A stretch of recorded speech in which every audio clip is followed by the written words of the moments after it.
নমস্কাৰ বন্ধু বান্ধৱীসকল।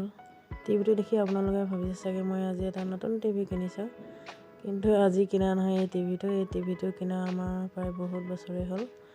কিন্তু এই বস্তুবোৰ যে দেখি আছে এটা এটাকৈ, এইবোৰ আমি আজি আমাৰ আগৰ ৰুমটো সলাইছোঁ। এতিয়া আমি নতুন ৰুম এটালৈ আহিছোঁ। আমি যিহেতু ভাড়াতীয়া হিচাপে থাকোঁ, সেয়েহে সেই ৰুমটো সলাব লগা হোৱাত ল'ৰাটোৰ কিতাপবোৰ মই আনি আছোঁ। দেখিছেনে? ছেটিং কৰিব লগা হৈছে এবিধকৈ। মই টুমটুমত বস্তু ভৰাইছোঁ আৰু এনেকৈ মই টুমটুম চলাই আহি আছোঁ।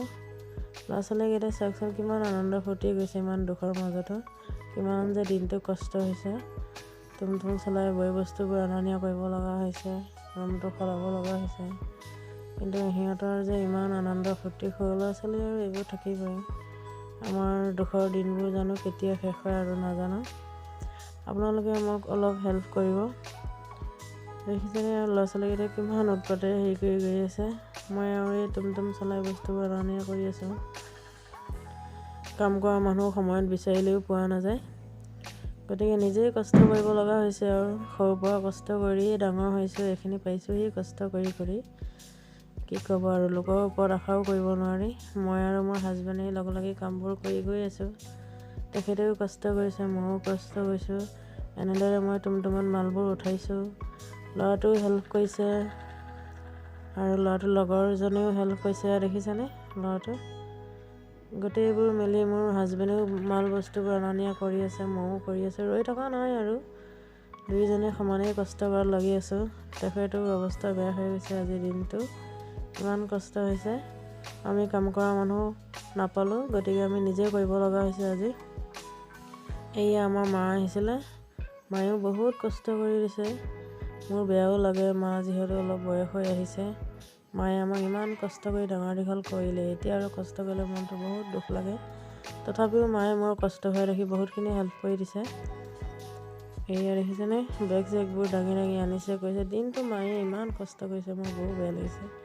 তাতে আমাৰ মা ইমান ক্ষীণ-মীন, গতিকে তেওঁ মায়েকে জীয়েকৰ কষ্ট দেখিলে অলপতো সহায় কৰিবই।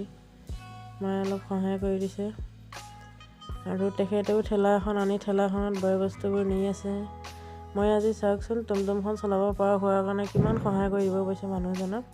গতিকে আমি সকলোৱে চব কাম কৰিবলৈ শিকিব লাগে। ইয়াত কোনো লাজৰ কথা বা কিবাৰ কথা আহি নপৰে। পৰাপক্ষত সকলোবোৰ কামেই কৰিব লাগে। মই বিশেষকৈ টুমটুমখন চলোৱাত অলপ মোক মানুহজনে চব কামতে সহায় কৰি দিছে। মানুহজনে সহায় কৰি মোক শিকাইছে কাৰণে আজি মই মানুহজনক সহায় কৰি দিব পাৰিছোঁ। মোৰো ভাল লাগিছে। দুইজনে এনেকৈ ধৰি মালবোৰ আনি আছোঁ আৰু আমি দুজনেই যেতিয়া ইজনে সিজনক সহায় কৰিবই লাগিব। বিপদতেই হওক বা সম্পদতেই হওক, দুইজনেই দুইজনকেই সহায় কৰোঁ। মিলা প্ৰীতিৰে থাকোঁ। সংসাৰ এখন কৰিছোঁ যেতিয়া এনেকৈয়ে আগবাঢ়ি যাবই লাগিব।